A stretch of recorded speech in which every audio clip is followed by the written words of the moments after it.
Hello! So, nagpunta tayo sa may bookshop. So, itong bookstore nila ay, ang pangalan ay Book Excess. So, marami ring books na pwede mabili dito. Kagaya ng literature, history,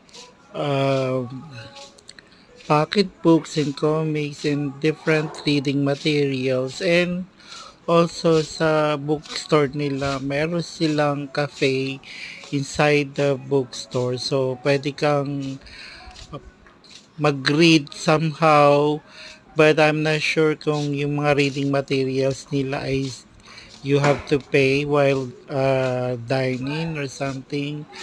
But nakaka-enjoy kasi nakaka-relax, so you feel like inside the library kapag nandito ka. And syempre tahimik din kasi nga maraming estudyante nag-aaral dito at tumatambay at nagbabasa para sa ating